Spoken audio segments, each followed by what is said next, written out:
ತಮಿಳುನಾಡು ರಾಜಕೀಯ ಇತಿಹಾಸದಲ್ಲೇ ಹಿಂದೆಂದೂ ಕಾಣದ ಕೇಳರಿಯದ ಮಹಾ ತಿರುವು. 50 ವರ್ಷಗಳ ಕಾಲ ಒಬ್ಬರಿಗೊಬ್ಬರು ಮುಖ ನೋಡದ ಕಡು ವೈರಿಗಳಂತಿದ್ದ ದ್ರಾವಿಡ ಪಕ್ಷಗಳಾದ ಡಿಎಂಕೆ ಮತ್ತು ಎಐಎಡಿಎಂಕೆ ಈಗ ಒಂದೇ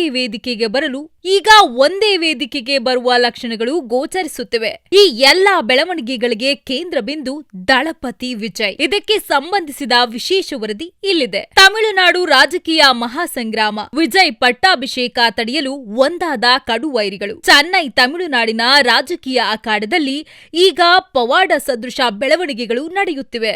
ದಶಕಗಳ ಕಾಲ ತಮಿಳು ಮಣ್ಣನ್ನು ಆಳಿದ ದ್ರಾವಿಡ ಕೋಟೆಗಳು ಈಗ ನಟ ವಿಜಯ್ ಅವರ ಟಿವಿಕೆ ಪಕ್ಷದ ಅಬ್ಬರಕ್ಕೆ ನಡುಗುತ್ತಿವೆ. ವಿಜಯ್ ಅವರನ್ನು ಅಧಿಕಾರದಿಂದ ದೂರವಿಡಲು ಇಡೀ ದ್ರಾವಿಡ ರಾಜಕಾರಣವೇ ಈಗ ಒಂದಾಗುತ್ತಿರುವುದು ದೇಶದ ಗಮನ ಸೆಳೆದಿದೆ. ಫಲಿತಾಂಶದ ಲೆಕ್ಕಾಚಾರ, ಮ್ಯಾಜಿಕ್ ನಂಬರ್ ಸಸ್ಪೆನ್ಸ್. 2026ರ ಚುನಾವಣಾ ಫಲಿತಾಂಶ ಅಕ್ಷರಶಃ ಸಂಚಲನ ಮೂಡಿಸಿದೆ. ವಿಜಯ್ ನೇತೃತ್ವದ ಟಿವಿಕೆ ಪಕ್ಷ ಬರೋಬ್ಬರಿ 108 ಸ್ಥಾನಗಳನ್ನು ಗೆದ್ದು ಅತಿ ದೊಡ್ಡ ಪಕ್ಷವಾಗಿ ಹೊರಹೊಮ್ಮಿದೆ. ಆದರೆ ತಾಂತ್ರಿಕವಾಗಿ ವಿಜಯ್ 2 ಕ್ಷೇತ್ರಗಳಲ್ಲಿ ಜಯಗಳಿಸುವುದರಿಂದ 1 ಸ್ಥಾನಕ್ಕೆ ರಾಜೀನಾಮೆ ನೀಡಬೇಕಿದೆ. ಇದರಿಂದ ಟಿವಿಕೆ ಸಂಖ್ಯಾಬಲ 107ಕ್ಕೆ ಇಳಿಯಲಿದೆ. ಸರ್ಕಾರ ರಚಿಸಲು ಬೇಕಾದ ಮ್ಯಾಜಿಕ್ ನಂಬರ್ 117. ಈ ನಡುವೆ ಕಾಂಗ್ರೆಸ್ನ 5 ಶಾಸಕರು ವಿಜಯ್ ಅವರಿಗೆ ಬೆಂಬಲ ಘೋಷಿಸಿದ್ದಾರೆ. ಆದರೂ ಮೈತ್ರಿಕೂಟದ ಸಂಖ್ಯಾಬಲ 112ಕ್ಕೆ ಬಂದು ನಿಂತಿದೆ.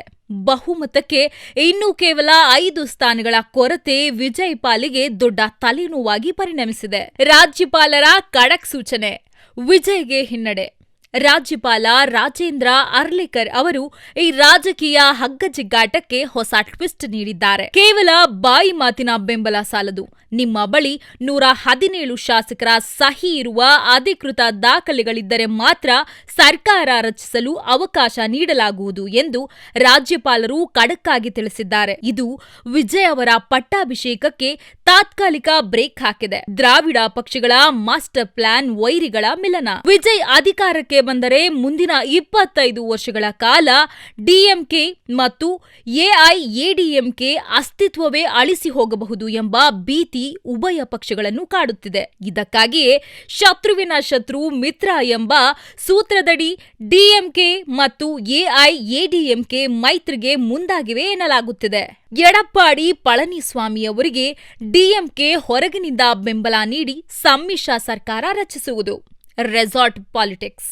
ಕುದುರೆ ವ್ಯಾಪಾರದ ಭೀತಿಯಿಂದ ಎಐಎಡಿಎಂಕೆ ತನ್ನ 50 ಶಾಸಕರನ್ನು ತಮಿಳುನಾಡಿನ ಗಡಿ ದಾಟಿಸಿ ಪಾಂಡಿಚೇರಿಯ ರಹಸ್ಯ ರೆಸಾರ್ಟ್ಗೆ ಶಿಫ್ಟ್ ಮಾಡಿದೆ. ಕಾಂಗ್ರೆಸ್ ಕೈಕೊಟ್ಟಿದ್ದಕ್ಕೆ ಡಿಎಂಕೆ ಕೆಂಡಾಮಂಡಲ.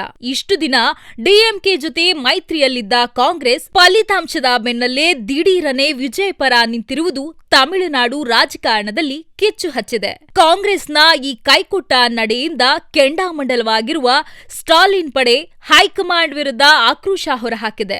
ಬಿಜೆಪಿ ಮತ್ತು ತೆರೆಮರೆಯ ಗೇಮ್ ಪ್ಲಾನ್. ಇತ್ತ ದೆಹಲಿಯ ಬಿಜೆಪಿ ಹೈಕಮಾಂಡ್ ಕೂಡ ಜಾಗೃತವಾಗಿದೆ. ತಮಿಳುನಾಡಿನಲ್ಲಿ ಕಾಂಗ್ರೆಸ್ ಬೆಂಬಲಿತ ಸರ್ಕಾರ ಅಧಿಕಾರಕ್ಕೆ ಬಂದರೆ ಅದು ನಮಗೆ ಮುಳುವಾಗಬಹುದು ಎಂದು ಲೆಕ್ಕಾಚಾರ ಹಾಕಿರುವ ಬಿಜೆಪಿ ಉಳಿದ ಸಣ್ಣ ಪಕ್ಷಗಳು ವಿಜಯ್ ಕಡೆ ಹೋಗದಂತೆ ಸಂದೇಶ ರವಾನಿಸಿದೆ ಎಂದು ಸುದ್ದಿ ಹರಿದಾಡುತ್ತಿದೆ. ಚಕ್ರವ್ಯೂಹ ಭೇದಿಸ್ತಾರ ಜಾನ್ ಆರೋಗ್ಯಸ್ವಾಮಿ. ವಿಜಯ್ ಅವರ ಪರವಾಗಿ ತೆರೆಮರೆಯಲ್ಲಿ ಕೆಲಸ ಮಾಡುತ್ತಿರುವ ಸೈಲೆಂಟ್ ಸ್ಟ್ರಾಟಜಿಸ್ಟ್ ಜಾನ್ ಆರೋಗ್ಯಸ್ವಾಮಿ ಈಗ ರಾಜಕೀಯ ಚಕ್ರವ್ಯೂಹವನ್ನು ಭೇದಿಸಲು ಸಜ್ಜಾಗಿದ್ದಾರೆ.